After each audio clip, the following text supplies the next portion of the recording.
Fala galera, vamos lá dar continuidade aos nossos estudos aqui sobre direito penal, mais precisamente na teoria da pena, onde a gente consegue calcar nossos estudos aí de maneira bem eficiente, tratando de bloco a bloco com cada parte do conteúdo, né?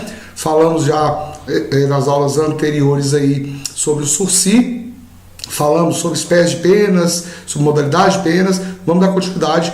E hoje nós vamos falar sobre um instituto criado também pelo Código Penal, que é o livramento condicional, haja vista muito importante. E vamos começar diferenciando o seguinte, vejam bem, matéria de confusão em questões, substituição de pena, livramento condicional e SURSI, são coisas diferentes. Tá? Então no artigo 44 eu tenho lá a substituição de pena, nos casos cabíveis. Substituir a pena privativa de liberdade por multa ou por restritiva de direitos, se for o caso. Não vamos falar sobre isso agora que nós já falamos, beleza? Agora, o SURSI é um benefício antes do cumprimento da pena pelo cumprimento de determinados requisitos e condições obrigatórias e facultativas. Falamos na aula 5, salvo engano, na última aula, né? E hoje nós vamos falar sobre o livramento. O livramento condicional, ele exige, olha a diferença, ele exige o início do cumprimento da pena. Na substituição de pena, na hora de que o juiz vai comminar a pena, em concreto, ele chega ao final, vê se é caso de substituição e substitui. Beleza. No SURSI, que é a suspensão condicional da execução da pena, o juiz, percebendo que estão presentes os requisitos e as circunstâncias que autorizam a concessão de SURSI, objetivos e subjetivos do SURSI, ele vai lá e aplica também. No livramento, não. Aqui, o cara já começou a cumprir a pena dele. E aí temos os requisitos que nós vamos falar hoje para entender quando é concedido o livramento condicional. É diferente, doutores, do SURSI. SURSI não começou-se a cumprir a pena, tá bom? É um privilégio que o legislador deu. No livramento, obrigatoriamente, ele tem que ter iniciado este cumprimento de pena. Vamos ver no nosso slide aqui, doutores. Livramento condicional é também chamado de liberdade antecipada, porque ele estava preso e vai ter uma liberdade antes do final do cumprimento da pena. Se ele tinha que ter uma pena, se ele tinha uma pena de 4 anos, cumpriu pode ser, ele pode fazer jus ao livramento condicional e ficar em casa. Beleza. Ou seja, a sua liberdade vai ser antecipada, porque ele só ficaria livre ao final do cumprimento da pena. Tá? É justamente por causa do livramento condicional que às vezes os leigos, as pessoas, às vezes meu avô está lá em casa, seu avô, seu pai, sua mãe, fala assim, vê no jornal lá uma pessoa que está, um criminoso contumaz, um criminoso reincidente às vezes também, um criminoso por crime hediondo e está sendo solto. Aí dá aquela ideia de insegurança, aquela ideia de inefetividade da lei penal brasileira, mas na verdade não é isso. É um benefício que todas as pessoas que se enquadram nessas condições pré-estabelecidas pelo Código Penal farão jus a este benefício, tá bom? Então explique para as pessoas, né? Vocês que não são leigos no assunto, olha, ele saiu porque ele cumpriu determinados requisitos que a lei penal estabelece, então ele pode sair, tá certo? Não é que a lei não é aplicada. Obviamente, doutores, que nós temos uma superlotação nos presídios e isso favorece também até uma minimalização do sistema penal brasileiro através de admissões de determinadas situações privilegiadoras aos presos em virtude dessa superlotação, né? É igual aquele caso, até peço verem a vocês para contar aquele caso do delegado do Rio Grande do Sul, se não me engano, em Porto Alegre, que colocou pessoas presas dentro de um ônibus. Aí veio o pessoal dos direitos humanos e falou, não, mas não pode ficar dentro do ônibus, porque a condição de vida ela é menor, ele teria que estar no sistema semiaberto, no sistema fechado. Enfim, isso tudo favorece esse sentimento de injustiça, esse sentimento de fraqueza da lei penal, mas na verdade a gente tem que analisar o caso concreto, tá? Mas vamos voltar aqui para a terra e vamos falar do livramento condicional, que também é um outro benefício concedido pelo nosso legislador, sobre cumprimento de determinadas condições que o próprio Código Penal estabelece. Vamos lá. Vejam bem. O livramento condicional, deixa eu pegar minha caneta de novo, meu marca-texto de sempre. Eu acho que eu vou até mudar a tinta. Eu vou pegar aqui um azul, só para mudar hoje, tá? Vamos lá, doutores. É um incidente de execução penal que pode beneficiar o reeducando como liberdade antecipada. Pode beneficiar porque pode ser aplicado ou não, tem que cumprir os requisitos, né? Ele é colocado em liberdade antes do cumprimento total da sua pena privativa de liberdade. Óbvio, né? O livramento condicional é aplicado nas penas privativas de liberdade. Agora vejam bem aqui, ó. Olha aqui. Aqui vocês vão dar uma atenção maior, tá? Desliga o celular, desliga tudo aí, desliga o telefone, fecha a janela, fecha a porta do quarto e vamos prestar atenção nisso aqui, porque isso aqui vai fazer você entender realmente o que é livramento condicional. A pena tem que ser também, igual lá no SUSI, privativa de liberdade. Igual ou maior que 2 anos. Doutores, prestem atenção em mim aqui. SUSI. O que eu falei para vocês que é o primeiro requisito? Que a pena não seja superior a 2 anos. Ok? Pena não superior a 2 anos, aplico SUSI. Analisando, obviamente, as outras condições e requisitos, né? Mas na questão objetiva de pena, não superior a 2 anos. Beleza? Tá. Aí o legislador criou um outro remédio. E aqueles caras que têm uma pena maior que 2 anos? Ah, não, esse cara aí, ele não pode ter as mesmas condições que as pessoas que praticaram crime com menos de 2 anos. Porque se é mais de 2 anos, o crime já é mais grave, né? Beleza. Então, nesse caso, eu vou dar um privilégio para essas pessoas também. Porém, esse privilégio vai ter um pré-requisito que é o início do cumprimento da pena. Tá bom? Que aí eles criaram, o legislador criou o livramento condicional. Vejam bem. Requisitos, vamos lá. 1/3 de pena cumprida, mais não reincidente em doloso, mais bons antecedentes. Tá certo? Doutores, presta atenção. Então, o cara tá lá preso. Pena maior, superior a 2 anos. Teve uma pena de 4 anos, 5, 10, beleza. Se ele for reincidente em crime doloso, esqueça. Não cabe livramento condicional. Ele não pode ser reincidente em doloso. Isso vai cair na sua prova. Eles vão colocar o examinador vai colocar reincidente em culposo. Tá? O requisito objetivo para a concessão de livramento condicional é que ele não seja reincidente em doloso. Além disso, ele tem que cumprir 1/3 da pena. 1/3 da pena. Eu não vou fazer cálculo de pena com vocês aqui, mas 1/3. Se a pena for de 3 anos, 1 ano. Um cálculo rápido, né? Falei que eu ia fazer cálculo, acabei fazendo. Tá bom? 1 ano. Então pronto, cumpriu 1 ano, já faz jus à questão da concessão do livramento condicional, analisando outros requisitos. Mas também bons antecedentes. Então são 3 requisitos somados. Tem que ter um, outro e o outro. Beleza? Rodrigo, mas se o cara for... Olha o tanto que o legislador foi bonzinho. Olha o tanto que o legislador foi bonzinho, gente. E se o cara for reincidente e doloso? Beleza. Ele pode sim fazer jus ao privilégio do livramento condicional. Só que ao invés de cumprir 1/3, ele tem que cumprir no mínimo a metade.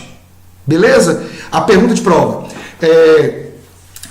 Pessoa reincidente em crime doloso não faz jus à concessão de livramento condicional. Certo ou errado? Errado. Preliminarmente não faria. Para cumprimento de 1/3. Para cumprimento de metade da pena, sim, ele faz jus. Agora, olha para você ver como é que o legislador foi... Gente, esse legislador nosso é bonzinho demais, doloso. Olha aqui. Se cumprir 2/3 da pena em condenação por crime hediondo, também faz jus ao livramento condicional. Ele só não pode ser reincidente específico. Agora aqui eu chamo a atenção de vocês. Tem várias coisas importantes a serem tratadas nessa parte aqui, nesse ponto aí. Vejam bem, doutores, quando eu falo sobre crime hediondo, que é a Lei 8.072, ela veio para quê? Para tratar determinados crimes que foram cometidos de maneira mais bárbara, ou mesmo não de maneira mais bárbara, mas crimes mais bárbaros, mais hediondos, mais graves, né? De maneira mais rigorosa. Um dos pontos que diz lá na Lei 8.072 é que o regime de cumprimento de pena sempre será o fechado. É aí que mora a confusão. Quando eu vou resolver uma questão sobre livramento condicional e a pergunta ela traz o crime hediondo para o contexto, eu lembro daquela parte lá que eu li há muito tempo atrás no crime hediondo, que fala que o regime inicial é fechado. Eu lembro disso e já digo que não cabe livramento condicional. E é aí que eu danço. Porque a Lei 8.072 dos crimes hediondos, ela não diz que o regime de cumprimento de pena é integralmente fechado. Ela diz que o regime é inicialmente fechado. Beleza, o cara iniciou o cumprimento de pena no regime fechado. Cumpriu 2/3 da pena, livramento condicional nele, pode ir para casa. Ele só não pode, agora outro ponto importante, ele só não pode ser reincidente em em hediondo específico. Então vamos ver uma situação interessante. Olha para você ver, eu acho isso um absurdo. Eu, na minha opinião, acho absurdo, tá? Porque o crime hediondo já é mais baixo pela sua própria natureza, tá? Então, o crime qualificado do homicídio, que é um crime hediondo, ou então homicídio praticado por atividade típica de grupos de extermínio, também é crime hediondo. Beleza. O cara praticou um crime de homicídio por atividade típica de grupo de extermínio, ele tem lá a gangue dele, e a gangue dele se reúne só para matar pessoas, eles adoram fazer isso, e ele matou um cara. Beleza. Só que aí, esse cara já era reincidente, tá certo? Em crime hediondo. Ele já tinha, por exemplo, praticado o crime de estupro seguido de morte. Ele estuprou uma mulher e matou. E depois ele matou a pessoa com atividade típica de grupo de extermínio. O código diz que ele não pode ser reincidente específico em doloso. E não reincidente, hediondo. E não reincidente em hediondo de maneira ampla e genérica. Ou seja, o reincidente em hediondo não específico também faz uso do livramento condicional. Isso não é absurdo, gente? Isso não é absurdo? Eu imagino dessa forma. Mas eu não sou legislador, eu simplesmente tenho que ler isso da lei da forma que ela está posta. Não é verdade? Então vamos dar continuidade e vamos aceitar o que o nosso legislador colocou como, objetivamente, como que deve ser observado pelos aplicadores e administradores da justiça. Né? Vamos lá. Além disso tudo que eu falei para vocês, olha aqui, vejam bem, são 3 situações. Primeiro livramento, 1/3. Crime comum. Crime comum, não reincidente doloso. Segundo, 2/3. Aqui pode ser reincidente doloso. E o terceiro, que é esse daqui, tá certo? 2/3, desculpa, gente, metade, né? Que é um meio. E aqui, reincidente hediondo, salvo o específico, 2/3. Beleza. Deixa eu apagar aqui, usar uma borracha. Tá feio pra caramba isso aqui, cara. Cadê a borracha aqui? Eu vou apagar aqui pra gente melhorar o que já tá bom. Marca texto. Beleza. Além disso tudo que eu falei para vocês aqui, dessas 3 situações, mas, olha aqui, também tem que ter comportamento satisfatório. Esse comportamento vai ser analisado por quem, Rodrigo?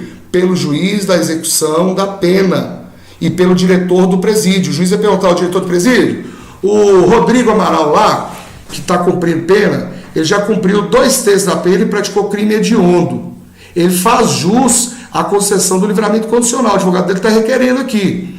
E aí, como é que é a conduta social dele dentro do presídio aí? Ele tem um comportamento adequado? Ou ele é um preso que briga toda hora? Ele fica na dele? Aí o diretor do presídio fala: não, doutor, realmente ele é um cara que faz jus, ele é um cara tranquilo. Beleza. Requisito já cumprido. E também é exigido para concessão reparação do dano, salvo impossibilidade. Então, gente, naqueles crimes que causam dano, eu tenho que reparar para concessão do livramento. É requisito objetivo. Beleza, meu povo? Vamos dar continuidade, senão fica muito longa a aula aqui, ó. Soma das penas, tá? Tive 2 crimes, então.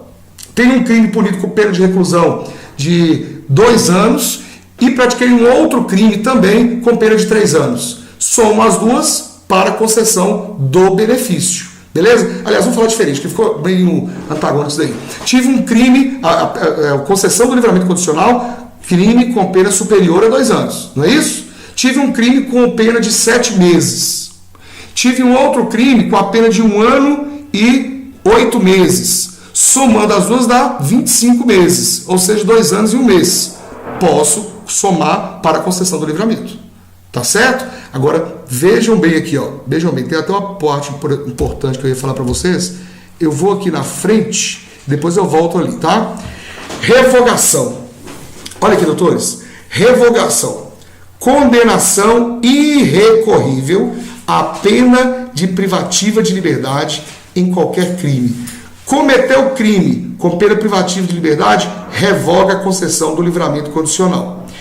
Obviamente que esse crime se for cometido na vigência do benefício. Exceção, crime anterior. Eu vou ler aqui, depois eu explico, tá? É importante, eu não gosto de muita leitura em aulas não, mas eu vou fazer essa leitura porque é muito importante. Só se concede novo livramento por soma de penas do artigo 84, se o crime praticado for anterior à vigência do livramento que o condenado está cumprindo, somando com o restante da pena que falta do crime em que está aproveitando o benefício. Doutor, só ver um negócio. Ah, tá, aqui só fala sobre as condições para concessão, que está lá no artigo 132 da lei, condições obrigatórias. Depois vocês dêem uma olhada lá, tá? Não vou falar sobre isso agora, mas isso aqui é importante. Preste atenção. Olha para mim. Vamos lá. Livramento condicional. Eu estou lá cumprindo meu livramento condicional. Tá certo? Aliás, cumpri minha pena. Cumpri 1/3 da pena, faço jus à concessão do benefício. Ok até aí? Perfeito, todo mundo entendeu? Beleza. Só que nós vamos tentar imaginar duas situações. Uma, em que eu pratiquei outro crime antes da concessão do benefício. E a outra situação, eu pratiquei novo crime durante a concessão do benefício. Vejam bem, o livramento condicional também é dado para quem tem bom comportamento. Então, é um privilégio que a lei dá para aquelas pessoas que o próprio sistema penal acredita naquelas pessoas. Tá bom? Não pode haver traição. Não pode haver traição. Vejam bem. Aspecto temporal. Primeira situação. Eu estou cumprindo livramento, cumprindo pena por crime de furto. Tá? 1 ano e meio de pena. Cabe livramento condicional? Não cabe. Por quê? Tem que ser pena maior que 2 anos. Aí eu pergunto para vocês, e a questão da soma de penas, Rodrigo? Se você já praticou outro crime, é aí que vem o 84 e fala o seguinte, peraí. Quando foi praticado esse novo crime, por exemplo, outro crime de lesão corporal, tá? Quando foi praticado? Ah não, o Rodrigo praticou esse crime de lesão corporal, que teve uma pena de 1 ano para ele, antes do crime do furto, que ele está sendo punido agora, que ele está cumprindo pena agora. Ah é? Então beleza, então pega a pena de 1 ano da lesão corporal e vamos somar na de 1 ano e 2 meses que ele teve aqui do furto, vai dar 2 anos e 2 meses. E aí pode conceder o livramento condicional para ele. Beleza, porque o crime foi praticado antes. Ou seja, ele não teve essa confiança da lei depositada nele para ele trair. Ele traiu antes, mas ele não sabia que ele ia ter. Entenderam o que eu estou querendo dizer, doutores? O aspecto temporal. Furto foi aqui, a lesão foi aqui, soma as penas e concede o benefício.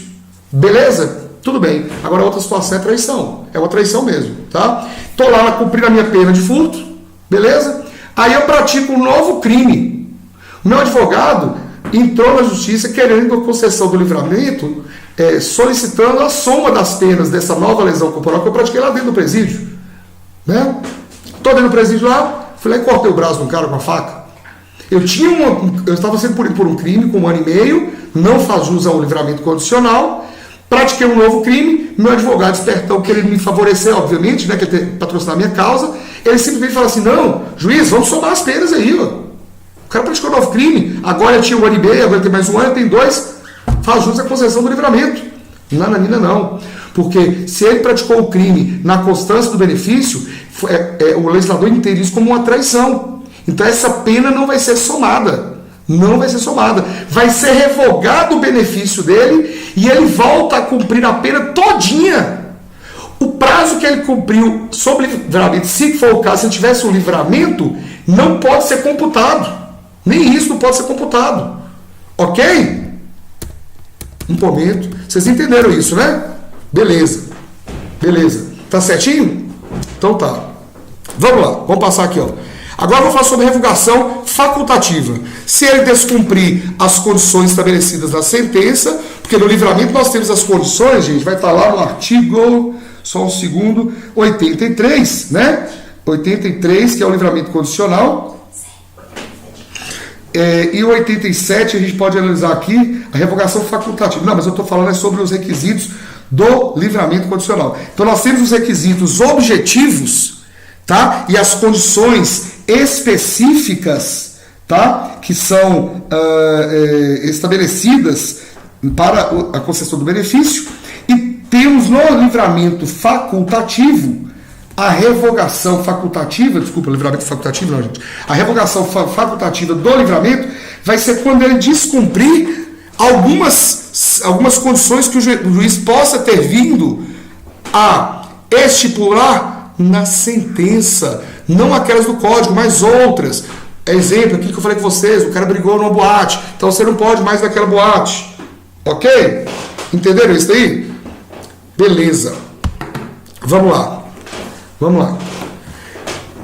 Além dessa revogação facultativa por descumprimento das condições estabelecidas pelo juiz na sentença, que não são as do código, são outras, tá? Também, se ele for condenado irrecorrivelmente por crime ou contravenção com pena não privativa de liberdade. Olha aqui, gente, olha aqui. A revogação, condenação irrecorrível, pena privativa de liberdade por qualquer crime. Crime. Aqui não cabe contravenção. Revogação obrigatória. Na facultativa, se ele for condenado irrecorrivelmente também, princípio da presunção de inocência, por crime ou contravenção com pena não privativa de liberdade. Então a pena restritiva de direito também, uma pena restritiva de direito também pode ensejar a revogação facultativa da concessão do benefício de livramento condicional. Ok, doutores? Para a gente finalizar essa parte, deixa só um detalhe importante aqui. Ó. Eu coloquei assim. Ó.